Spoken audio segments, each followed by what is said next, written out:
नमस्कार। आप सबका स्वागत है आपकी अपनी दक्षता टीचिंग अकेडमी में। तो आज मैंने बहुत सारे व्यूअर्स ने मुझे रिक्वेस्ट की थी कि मैम प्रीवियस ईयर पेपर्स कराइए, तो मैंने आज 2021 का प्रीवियस ईयर पेपर लिया है जिसको मैं पूरा सॉल्व करने वाली हूँ, मैथ्स का सेक्शन। तो आइए वीडियो स्टार्ट करते हैं।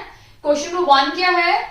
A 6 meter wide pathway has been constructed along the periphery and inside a square field। ठीक है, तो मैं यहां बना देती हूं, एक स्क्वायर फील्ड है। ठीक है, थोड़ा बड़ा कर लेती हूं इसको मैं। एक स्क्वायर फील्ड है, क्लियर? उसकी जो लेंथ है वो कितनी है? 50 मीटर। 50 मीटर लेंथ है। तो स्क्वायर में क्या होता है? ऑल साइड इक्वल होते हैं, तो ये भी 50 हो जाएगा, ये भी 50 हो जाएगा और ऊपर वाला भी 50 हो जाएगा। Clear? The total expenditure to cover this pathway with red sand at the rate of 10 March. Clear? फिर से क्वेश्चन पढ़ लेते हैं। A 6 metre wide pathway has been constructed around the periphery. मतलब ये स्क्वायर फील्ड बनी है, इसके साथ साथ एक अंदर की तरफ 6 मीटर वाइड, इसके साथ साथ एक 6 मीटर वाइड पाथवे बनाया हुआ है। अगर जब हम पार्क में घूमते हैं तो आपने देखा होगा कि बीच में पार्क होता है और साइड साइड में घूमने का पाथवे होता है। क्लियर? तो ये जो पाथवे का जो डिस्टेंस है ये कितना है? 6 मीटर का। ये भी कितना है? 6 मीटर। ये भी क्योंकि स्क्वायर है तो ये भी 6 होगा, 6 मीटर। और ये वाला पोर्शन भी कितना होगा? 6 मीटर। क्लियर? अब हम क्या करेंगे, हमें ना यहां पे सैंड डालनी है। क्लियर?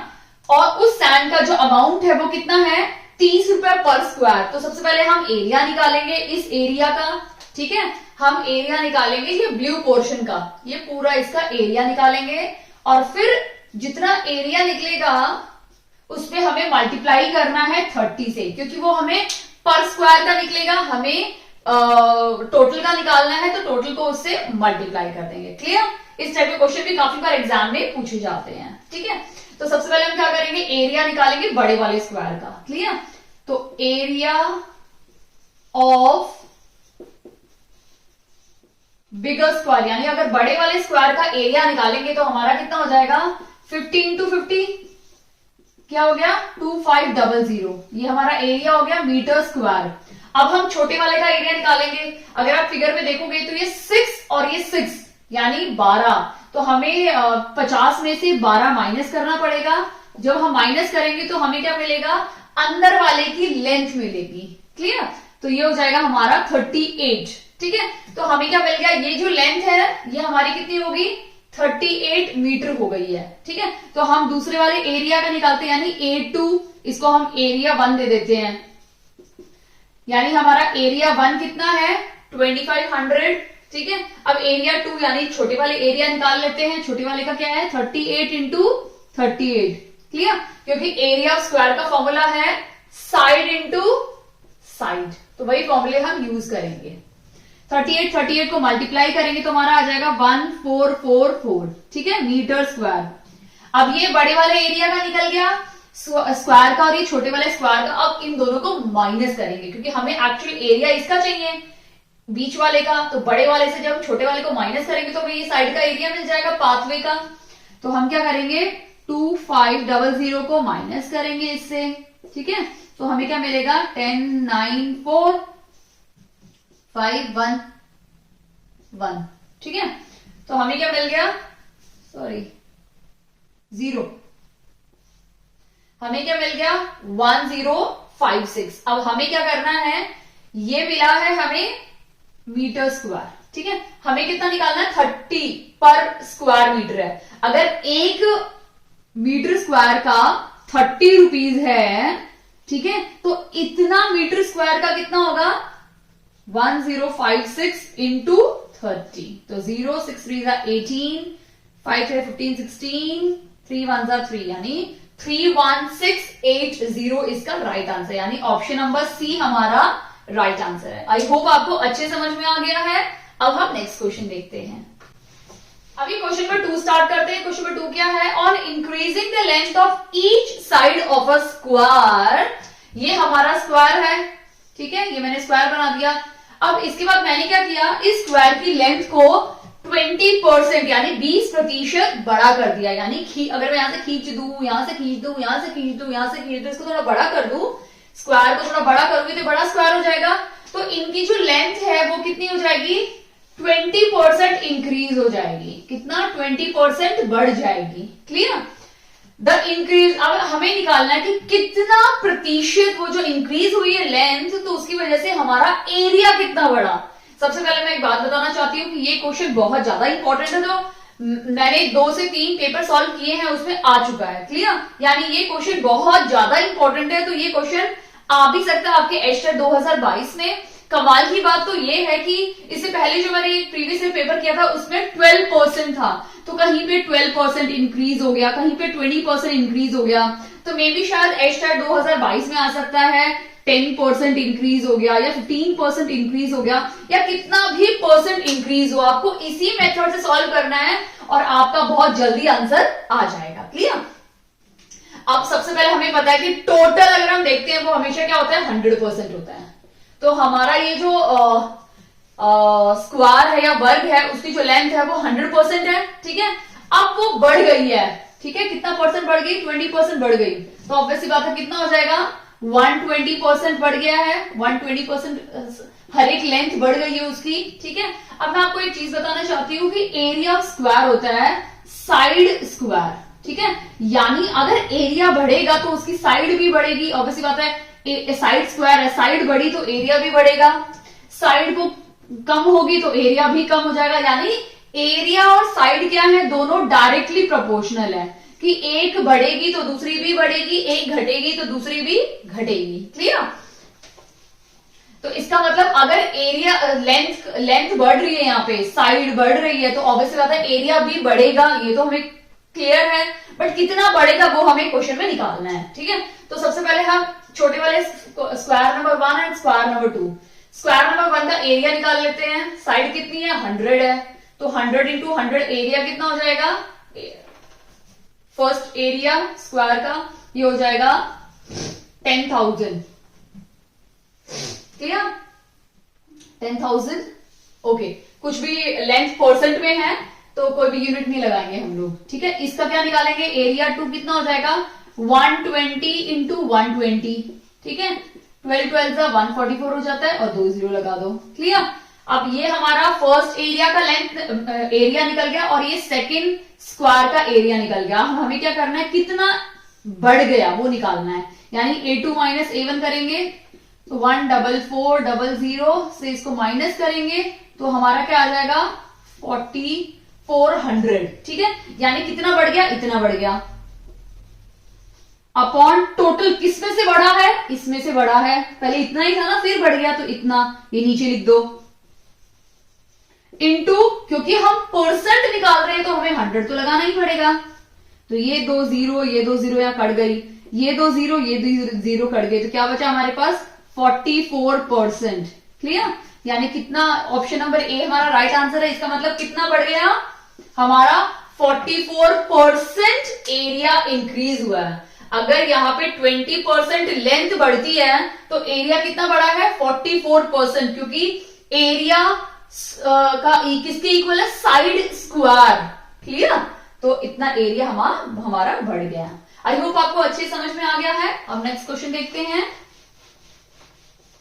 तो बहुत ज्यादा इंपॉर्टेंट क्वेश्चन है, तो इसको अगर आप प्रैक्टिस भी कर सकते हो 20% इंक्रीज करके। ठीक है, 20% डिक्रीज में भी आप कर सकते हो। ये क्वेश्चन डिक्रीज से भी आ सकता है कि इतना है, इतना डिक्रीज हो गया। ऑब्वियसली बात, आपको ये तो रिलेशन पता चल गया है कि एरिया बढ़ेगा तो लेंथ बढ़ेगी तो एरिया भी बढ़ेगा, लेंथ घटेगी तो एरिया भी घटेगा। क्लियर, तो उससे आपको मिल जाएगा। परसेंट निकालना होगा तो माइनस कर देना दोनों को, वो लिखना टोटल किसमें से हुआ है इंटू 100, तो आपको आंसर मिल जाएगा। क्लियर, अब हम क्वेश्चन नंबर 3 देखते हैं। इफ क्वेश्चन में दिया हुआ है कि 125 पावर कितनी है, x। ये हमारा एक्सपोनेंशियल का फॉर्मूला है। ठीक है, तो सबसे पहले मैं एक बार आपको एक्सपोनेंशियल के फॉर्मूले रिवाइज करा देती हूं कि अगर आपका ये a हमारा बेस है और x हमारा क्या है, पावर है। ये बेस है और x हमारा पावर है। क्लियर, अब अगर हमारा बेस यहां पे मैं साइन डाल रही हूं इनटू का, क्लियर, और ए वाई है, यानी बेस अगर सेम है और पावर अलग अलग है और दोनों के बीच में मल्टीप्लीकेशन साइन है, तो जब दोनों बेस सेम होंगे तो हम बेस लिखेंगे और पावर्स को क्या करेंगे, ऐड करेंगे। ऐड क्यों करेंगे, क्योंकि इन दोनों के बीच में साइन क्या है, मल्टीप्लीकेशन का साइन है, ठीक है। अगर मल्टीप्लीकेशन होगा तो पावर्स को प्लस करेंगे, अगर डिवाइड होता तो पावर्स को क्या करते हैं, माइनस करते हैं। तो यहाँ पे मल्टीप्लीकेशन है तो पावर्स को हम प्लस कर देंगे, ठीक है, पावर्स प्लस हो गई। वैसे ही एक मल्टीप्लीकेशन का भी देख लेते हैं, अगर ए एक्स होता और डिवाइड होता बीच में ए वाई, तो क्या हो जाता हमारा ए, क्योंकि यहाँ डिवाइड का साइन है तो पावर्स क्या हो जाएंगी, माइनस, तो एक्स माइनस वाई, क्लियर। ये फॉर्मूले हैं हमारे एक्सपोनेंशियल के।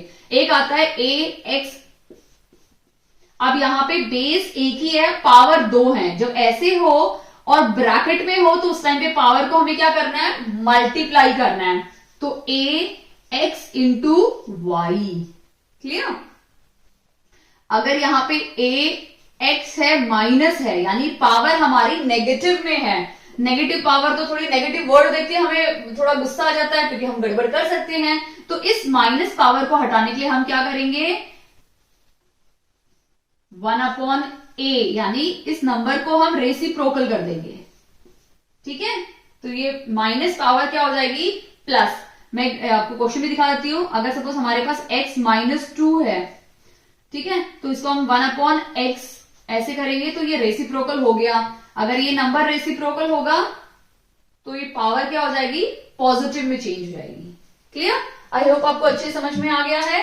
ये कुछ सिलेक्टेड क्वेश्चंस फॉर्मूलेज हैं जो अक्सर एग्जाम में आपको कहीं ना कहीं यूज करने के लिए हेल्पफुल होंगे, क्लियर। अब हम क्वेश्चन देखते हैं। यहां पे क्या है हमारे पास 125, ठीक है, और यहां पे भी एक नंबर है, तो सबसे पहले हम इसको एक सिंपल यानी एक छोटे से छोटे नंबर में चेंज करने की कोशिश करते हैं। तो 125 को हम क्या करेंगे, फैक्टराइज कर देते हैं, ठीक है। 5 से 5 2 जा 10 और 5 5 जा 25, फिर से 5 से करेंगे, 5 5 जा 25 एंड 5 1 जा 5, ठीक है। कितनी बार 5 रिपीट हुआ है, 1 2 3, तो यहां पे मैं क्या लिख दूंगी, 5 पावर 3, ठीक है, लिख दिया। और ये बाहर x भी है तो मैं बाहर x लिख देती हूं, ठीक है। आई होप आपको अच्छे समझ में आ गई मैंने कैसे लिखा है।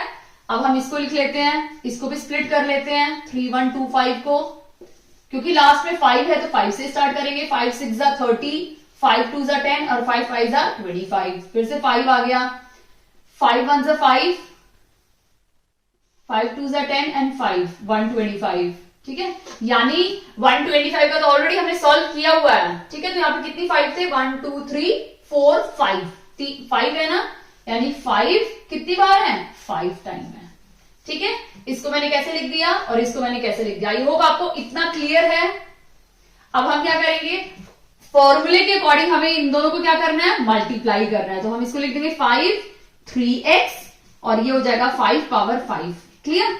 जब दोनों तरफ हमारा बेस सेम होता है ना, यहाँ पे भी 5 है यहाँ पे भी 5 है, तो हम ये जो पावर्स होते हैं ना उनको इक्वेट करते हैं, ठीक है।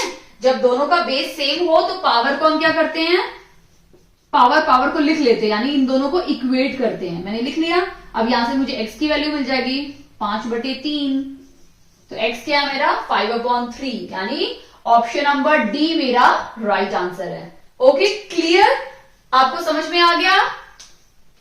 अगर कोई भी डाउट है तो आप मुझे कमेंट सेक्शन में कमेंट करके पूछ सकते हैं, क्लियर। आई होप आपको अच्छे समझ में आ गया है। अब हम नेक्स्ट क्वेश्चन देखते हैं। अभी हम क्वेश्चन नंबर 4 देखते हैं, लीस्ट प्राइम नंबर। सबसे पहले एक चीज ध्यान में दीजिए कि प्राइम नंबर्स होते क्या हैं। प्राइम नंबर्स वो नंबर्स होते हैं जो अपनी ही टेबल में आते हैं, क्लियर, यानी उनके सिर्फ 2 ही फैक्टर होते हैं। जैसे 2 के सिर्फ 2 ही फैक्टर है, 1 और 2। 3 के भी 2 ही फैक्टर है, 1 और 3, क्योंकि 3 1 जा 3 और 1 3 जा 3, और किसी टेबल में 3 नहीं आता है, ठीक है। 2 1 जा 2, 1 2 जा 2, 2 भी किसी और की टेबल में नहीं आता है, 2 सिर्फ अपनी ही टेबल में आता है, और इसके 2 ही फैक्टर है, 1 और वो खुद एक नंबर, ठीक है।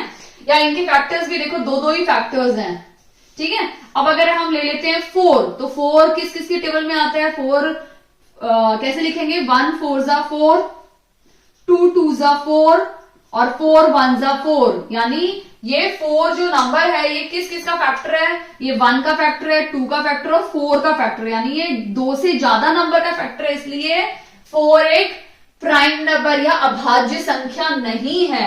अब नेक्स्ट देख लेते हैं 5। 5 किस किस का है? 5 1 जा 5 और 1 5 जा 5, इसके भी 2 ही फैक्टर हैं, इसका मतलब ये भी प्राइम नंबर है। ठीक है। अभी हम अगर देखें 6 2 की टेबल में आता है, 3 की टेबल में आता है और अपनी खुद की टेबल में भी आता है, यानी 3 फैक्टर है, तो ये भी प्राइम नंबर नहीं है। 7 1 और 7 की टेबल में आता है, तो ये प्राइम नंबर है। ठीक है। अब हम रैंडमली कोई नंबर लेते हैं 18, तो 18 2 की टेबल में आता है, 3 की टेबल में आता है। ठीक है। 6 की टेबल में आता है, अब ये 3 टेबल में आता है, तो ऑब्वियसली बात है प्राइम नंबर नहीं है, बाकी 9 में भी आता है और 18 में भी आता है। क्लियर? अब आपको समझ में आया? तो प्राइम नंबर वो नंबर है जो सिर्फ अपनी टेबल में ही आते हैं या उसके सिर्फ 2 ही फैक्टर हैं, वो खुद का नंबर और 1, उसे हम बोलते हैं प्राइम नंबर। ठीक है। तो अगर हम देखेंगे तो इनमें से सबसे छोटा प्राइम नंबर आप बोलोगे 1। एक चीज याद रखो, 1 ना, कई बार क्वेश्चन पूछा जाता है 1 ना तो प्राइम नंबर है ना ही कॉम्पोजिट नंबर है। क्लियर? अब आप पूछोगे कॉम्पोजिट नंबर क्या होते हैं? देखो 1 2 3 4 5 6 7 8। ठीक है। अब मैंने आपको बोला कि 2 3 5 7 प्राइम नंबर है। ठीक है। कौन कौन से नंबर बच गए? 4 6 8। तो जो नंबर प्राइम नंबर नहीं होते वो सारे नंबर क्या हो जाएंगे? हमारे कॉम्पोजिट नंबर। ठीक है। जो नंबर प्राइम नंबर नहीं होते उसके अलावा जो बच जाते हैं वो सारे नंबर हो जाते हैं हमारे कॉम्पोजिट नंबर, यानी जो 18 प्राइम नंबर नहीं है तो ये कौन से नंबर है? Composite number. अब पूरे नंबर हटा के सिर्फ एक ही नंबर बचता है, वो है हमारा 1। तो याद रखो 1 ना तो प्राइम नंबर है और ना ही कॉम्पोजिट नंबर है। 1 कुछ भी नहीं है, प्राइम नंबर में भी काउंट नहीं करते हैं इसको और ना ही इसको कॉम्पोजिट नंबर में काउंट करते हैं। क्लियर? तो यहाँ पे 0 और 1 तो ऑप्शन वैसे ही कैंसिल हो गया, तो हमारे पास क्या बचा? 2 और 3। तो 2 और 3 में से सबसे छोटा नंबर 2 है, तो हमारा राइट आंसर क्या है? 2, यानी ऑप्शन नंबर सी इसका राइट आंसर है। क्लियर? आई होप आपको अच्छे समझ में आ गया है। 5th क्वेश्चन देखते हैं। Which of the following is most appropriate act? सबसे अप्रोप्रिएट असेसमेंट कौन सा है किसी भी बच्चे का? ठीक है। अगर बच्चे की हमें चेक करना है कि उसकी करंट नॉलेज कैसी है, क्या उसे सब आता है या नहीं आता। टीचर ने कोई टॉपिक पढ़ाया, सपोज मैंने आप लोग को अभी प्राइम नंबर्स पढ़ाए और सेम टाइम मैं आपसे एक क्वेश्चन पूछ लूं, ठीक है, सारा टॉपिक खत्म होने के बाद जब मैंने सब पढ़ा दिया और मैं जब आपसे पूछ रही हूं तो वो हमारा हो जाता है समेटिव असेसमेंट। समेटिव असेसमेंट में क्या होता है? मैंने एक टॉपिक पढ़ाया, टॉपिक जैसे मेरा फिनिश हो गया, सारे डाउट सेक्शन कंप्लीट हो गए, उसके बाद मैं आपसे क्वेश्चन पूछूंगी उस टॉपिक के रिलेटेड। मैं आपसे पूछ सकती हूँ प्राइम नंबर क्या है, what are composite number, 1 prime number है या नहीं है, 1 अभाज्य संख्या क्यों नहीं है। ठीक है। तो ये सारे जब मैं क्वेश्चन करूंगी तो सबसे बेस्ट मुझे किससे पता चलेगा, कौन से असेसमेंट करने से पता चलेगा कि बच्चे को वो टॉपिक आता है नहीं आता? That is summative. किसी भी टॉपिक के आखिरी में जब हम असेस करते हैं किसी भी बच्चे को, that is called summative assessment.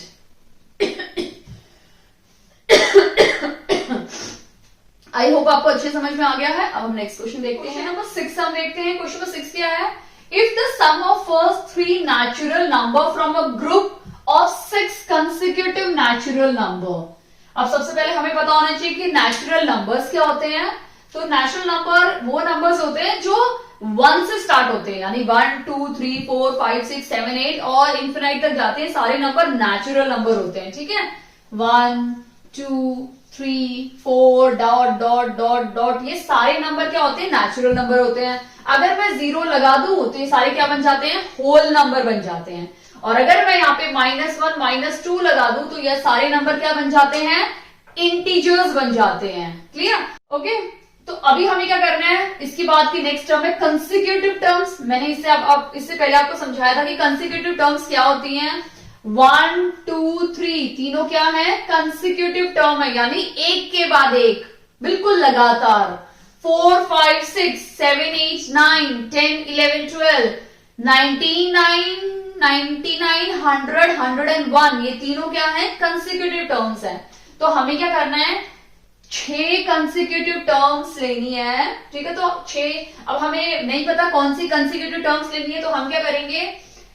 सबसे पहले मैंने आपको इससे पहले क्वेश्चंस में समझाया था कि जब भी आप कंसेक्यूटिव टर्म्स लोगे तो आप कैसे लोगे? x, फिर एक लोगे x माइनस 1, एक लोगे x प्लस 1, फिर लोगे एक x माइनस 2, फिर लोगे x प्लस 2, ठीक है। अगर 3 पूछी है तो ये 3 लेना है, 5 पूछी है तो ये 5 लेने हैं, बट यहाँ पे तो 6 पूछी है, तो हम क्या करते हैं कि यहाँ पे ऐड कर देते हैं x माइनस 3, ठीक है। तो ये हमारी 6 कंसेक्यूटिव टर्म्स हो गई हैं, ठीक है। अब बोला है इन 6 में से पहली 3 जो कंसेक्यूटिव टर्म्स है उनका सम कितना है?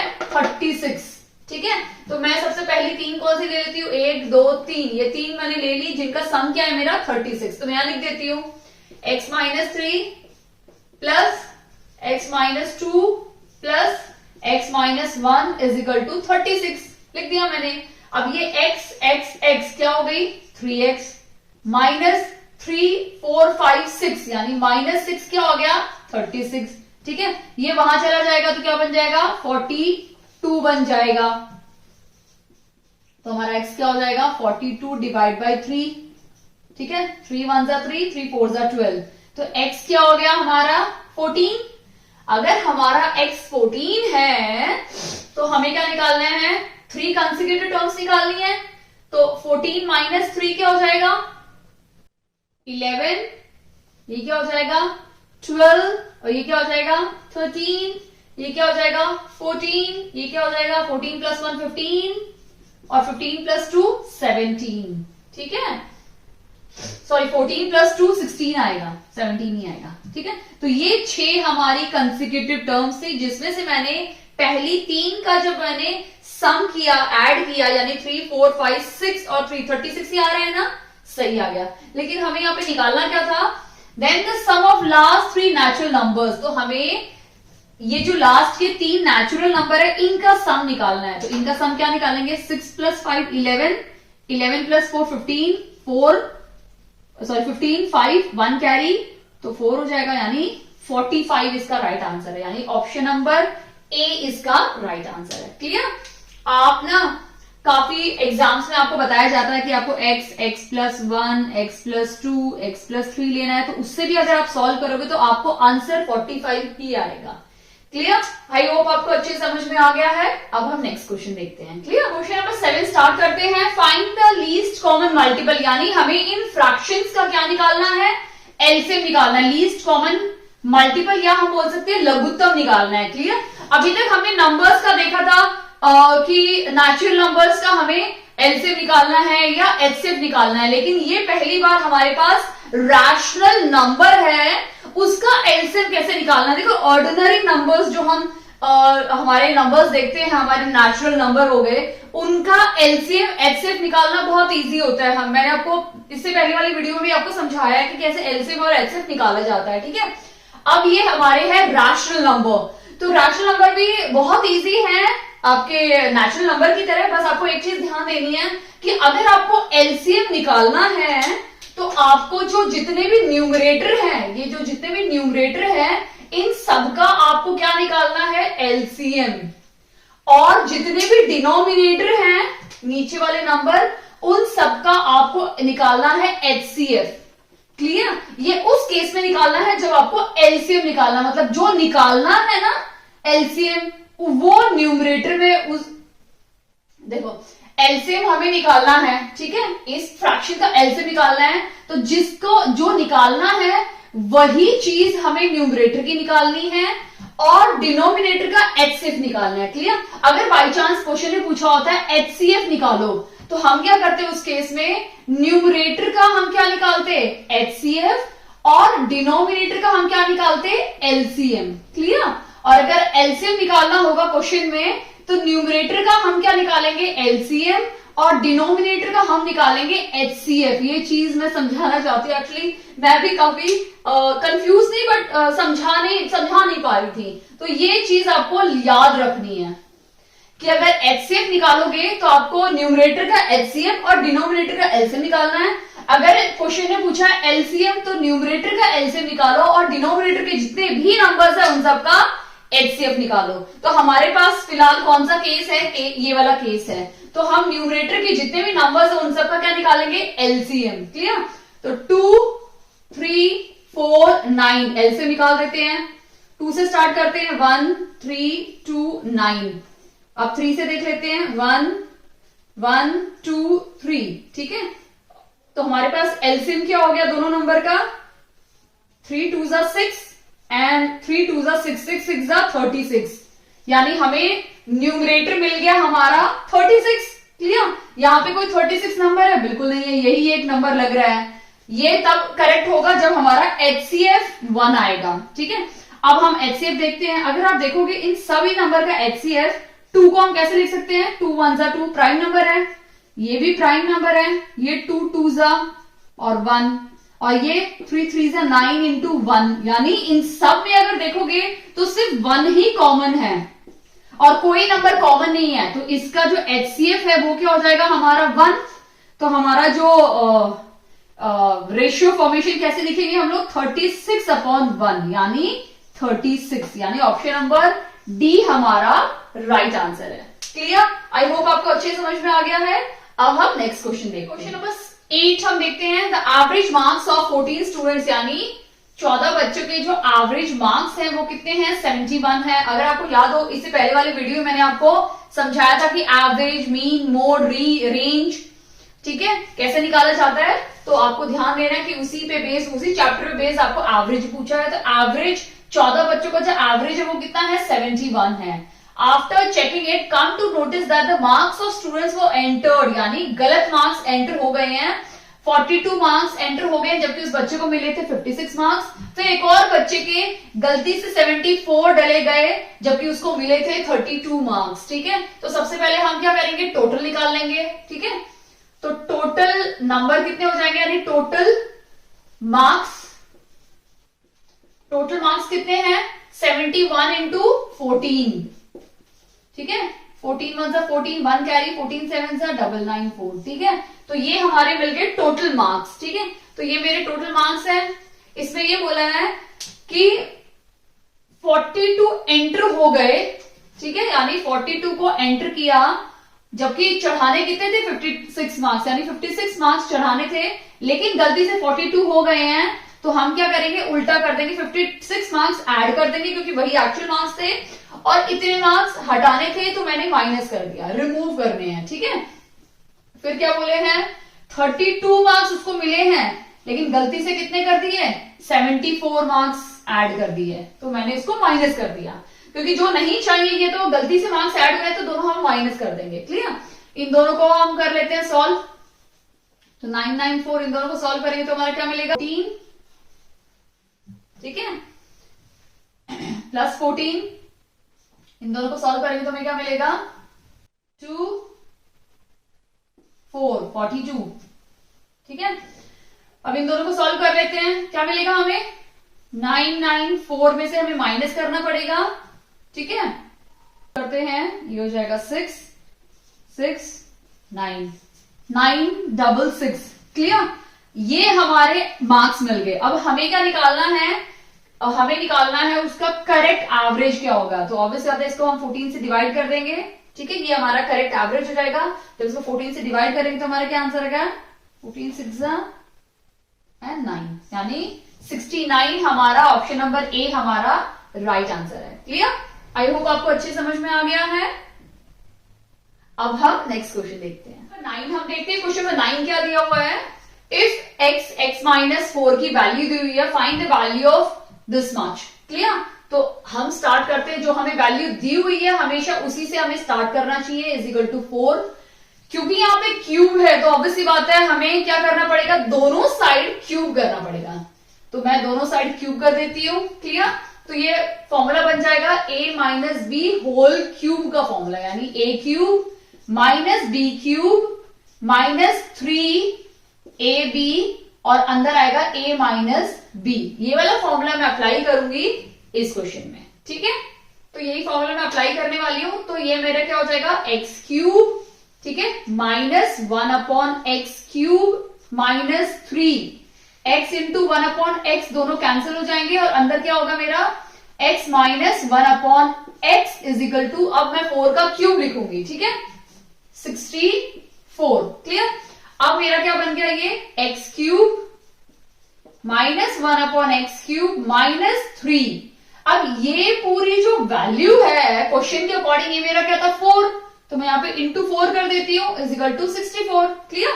अब ये वैल्यू मैं ऐसे ही रहने देती हूँ और इसको मैं बाकी को वैल्यू को सॉल्व कर देती हूँ। तो ये क्या हो जाएगा, 12, 64, ये माइनस है, वहां जाके क्या हो जाएगा, प्लस 12, ठीक है, दोनों को प्लस करेंगे क्या हो जाएगा, 6 और 7, 76। यानी इसका जो राइट आंसर है वो क्या है, ऑप्शन नंबर बी हमारा राइट आंसर है। सबसे पहले आपको क्या, एल्जेब्रिक आइडेंटिटीज में ना कुछ फॉर्मूलेज हैं जो मैं बिल्कुल आपके एग्जाम के कुछ 1 वीक पहले उसका रिवीजन स्टार्ट कर दूंगी। उसके मैं शॉर्ट ट्रिक आपको समझाऊंगी कि कैसे आपको फॉर्मूले लर्न करने हैं, ठीक है, लर्न नहीं होते थे, एक बेसिक ट्रिक समझा दूंगी मैं आपको, ठीक है, तो उससे आपको ये फॉर्मूले आपके माइंड में सेट हो जाएंगे एग्जाम में आप, क्योंकि फॉर्मूले में बेसिकली काफी बार क्वेश्चन एल्जेब्रा में ही पूछे जाते हैं। क्लियर। अब हम हमारा नेक्स्ट क्वेश्चन देखते हैं, क्वेश्चन नंबर 10।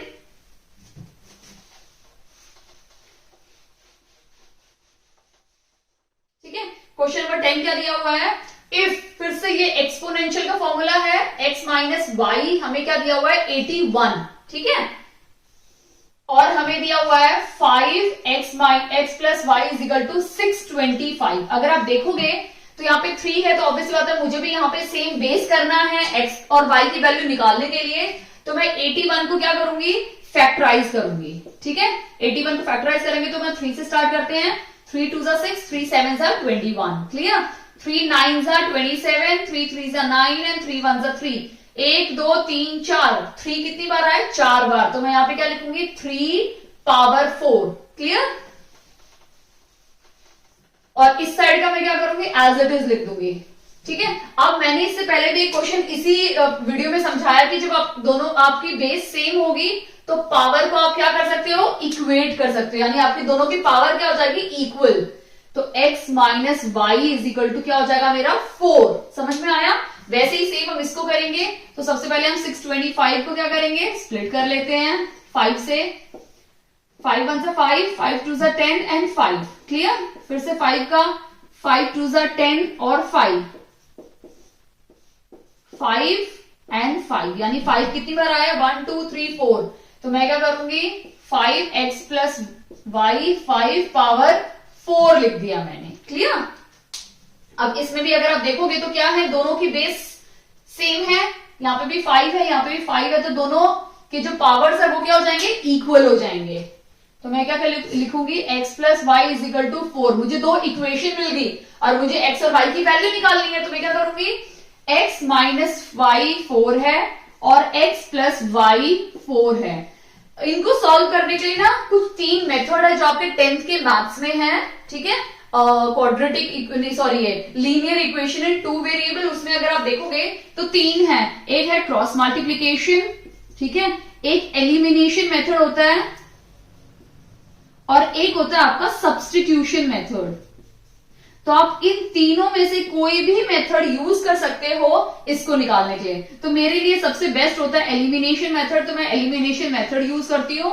एलिमिनेशन मेथड में आपको कुछ भी नहीं करना, आपको इस तरह से लिखना है, x को x के नीचे, y को y के नीचे। अब अगर आप देखोगे तो ये मेरा प्लस है, ये भी प्लस है, तो ये दोनों अगर मैं ऐड भी करती हूँ तो दोनों ऐड हो जाएंगे। एक ये माइनस में प्लस में है, तो मुझे यहाँ साइन चेंज करने की जरूरत नहीं है, ऑटोमेटिकली कैंसिल हो गया, ये दोनों कैंसिल हो गए। तो मेरे पास क्या बचा, x प्लस एक्स 2x और 4 प्लस 4 8। तो x क्या हो जाएगा, 8 डिवाइड बाई 4 इज, मेरा x का वैल्यू क्या आ गया, 4। अगर मेरा x 4 है तो अब यही x की वैल्यू मैं इसमें डाल देती हूँ, ठीक है। तो x minus y is equal to 4, x मेरा 4 है, ठीक है। अब ये 4 उस तरफ जाएगा तो क्या हो जाएगा, 4 माइनस 4 क्या हो गया, 0। यानी मेरा क्या है, x 4 है और y क्या है मेरा, 0। मिल गई वैल्यू हमें। तो x 4 और y 0 हमारा है, ऑप्शन नंबर डी हमारा राइट आंसर है। क्लियर?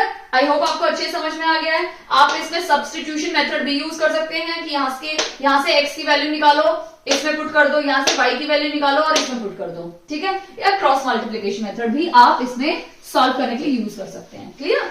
अब नेक्स्ट क्वेश्चन देखते हैं। अभी हम क्वेश्चन नंबर 11 देखते हैं। क्वेश्चन नंबर 11 क्या है? If the length of a side of an equilateral triangle, अगर आपको पता हो तो इक्विलेटरल ट्रायंगल वो ट्रायंगल होता है जिसके तीनों साइड इक्वल होते हैं, ठीक है? अब इक्विलेटरल ट्रायंगल अगर हम डिस्कस कर रहे हैं तो एक चीज और देख लेते हैं कि इक्विलेटरल ट्रायंगल का जो एरिया का फॉर्मूला है वो क्या है? √3/4 साइड स्क्वायर, ठीक है? जो हमारी जो ये साइड है उसको स्क्वायर करना है। ये फॉर्मूला है हमारा area of equilateral triangle. Clear? अगर हम इसकी ऐसे हाइट बना देते हैं h, ठीक है? ये हमारी साइड है जिसको हम a ले लेते हैं, तो ये क्या हो जाएगा? √3/4a²। क्लियर? अब क्वेश्चन में बोला हुआ है कि जो सभी साइड है वो 6 सेंटीमीटर है। ये 6 सेंटीमीटर है, ये भी 6 सेंटीमीटर है और ये भी 6 सेंटीमीटर है। हमें हाइट निकालनी है, ठीक है? तो ये फॉर्मूला है हमारा एरिया का। अब मैं आपको बताऊंगी फॉर्मूला हाइट का फॉर्मूला कब निकालना है, स्पेशली इक्विलेटरल ट्रायंगल के लिए। तो हाइट का फॉर्मूला है h = कुछ भी नहीं करना आपको, ये फॉर्मूला नीचे लिखना है। तो हम क्या लिखेंगे? √3/4a², सेम लिख दिया। अभी हमें क्या करना है? यहां 2 लिखना है और एक ये स्क्वायर हटा देना है। क्लियर? तो ये हमारा फॉर्मूला है हाइट का, √3/2 साइड इंटू साइड। क्लियर? अब हमें साइड 6 दी हुई है तो हाइट कैसे निकल जाएगी? √3/2 इंटू 6, ये कैंसिल हो जाएगा, 3 जा, तो हमारा साइड क्या आ गई, सॉरी हाइट क्या आ गई? 3√3 सेंटीमीटर। क्लियर? यानी हमारा ऑप्शन नंबर ए इसमें राइट आंसर है। क्लियर? आई होप आपको अच्छे समझ में आ गया है। तो इक्विलेटरल ट्रायंगल में पूछ सकते हैं, एरिया पूछ सकते हैं तो आपको ये फॉर्मूला यूज करना है, हाइट पूछेंगे तो आपको ये वाला फॉर्मूला यूज करना है। ओके, अभी हम नेक्स्ट क्वेश्चन देखते हैं, क्वेश्चन नंबर 12।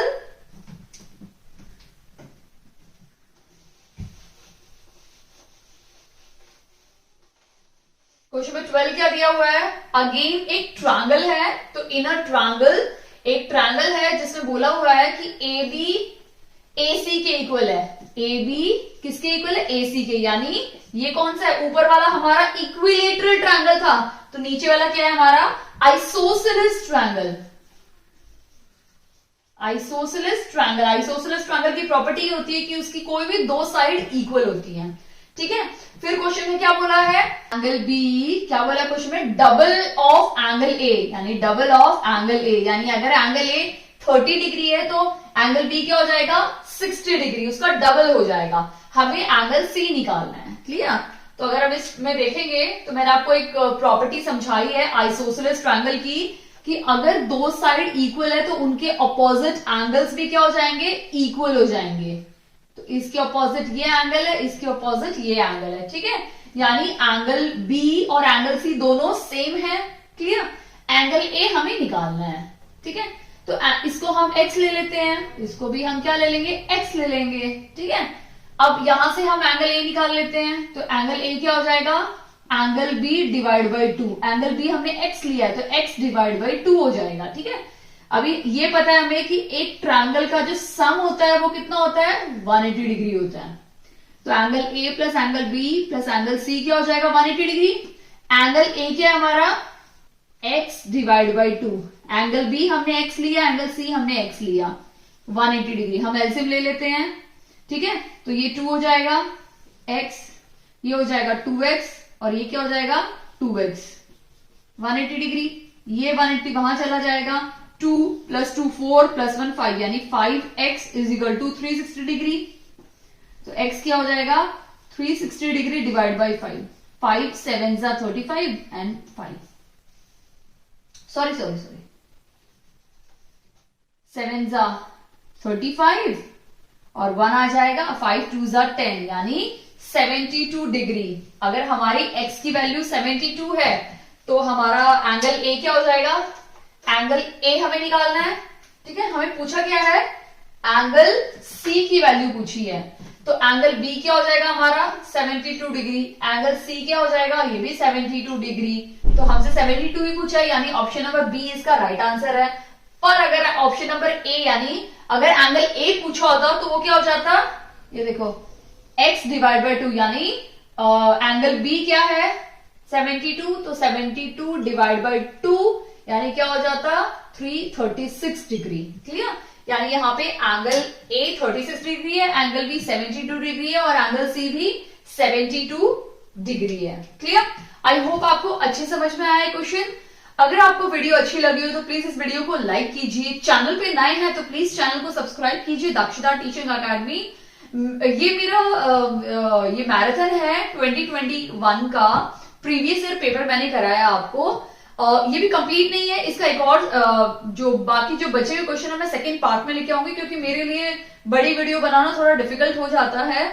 मैं मोबाइल से शूट करती हूँ तो उसमें पूरा आ नहीं पाता है, मुझे बहुत डिफिकल्टी फेस करनी पड़ता है। इसलिए मैं कोशिश करती हूँ कि मेरी 40 से 45 मिनट की मैक्सिमम वीडियो जाए, उससे कम या कम हो चलेगा, बट ज्यादा होती है तो मेरे मोबाइल में कैपेसिटी नहीं रहती है, तो मुझे बहुत डिफिकल्टी होती है। इसीलिए द रीजन इज मैं एक पेपर को ब्रेक करके वीडियोस में बनाने वाली हूँ, क्योंकि रीजनिंग में इतना नहीं लगता है, ठीक है। बट आप अगर मैथ्स का देखोगे तो एक एक डिटेल्स में समझाना पड़ता है, एक एक स्टेप, उसकी वजह से मेरी काफी कैपेसिटी चली जाती है, ठीक है। इस वजह से मैं कोई भी अगर प्रीवियस पेपर में करा रही हूँ तो ट्राई करूंगी कि उसको ज्यादा मैं ब्रेक ना करूं, 2 में ब्रेक करके आपको वीडियो में प्रेजेंट करूं। ओके, आई होप आपको ये मेरी प्रॉब्लम अच्छे समझ में आ गई होगी। आई होप आप मेरी प्रॉब्लम समझेंगे कि मैं क्यों किसी भी एक प्रीवियस ईयर पेपर को 2 में क्यों ब्रेक करती हूँ, या मेरी वीडियोस 40 से 45 मिनट से बड़ी क्यों नहीं होती हैं। Okay, thank you so much. अगर आप न्यू है तो प्लीज सब्सक्राइब कीजिए, और राइट साइड पे बेल आइकन है, प्लीज उसको प्रेस कीजिए, ताकि उससे जब भी मैं कोई भी न्यू वीडियो डालूंगी तो आपको सबसे पहले नोटिफिकेशन मिलेगी। Okay, thank you.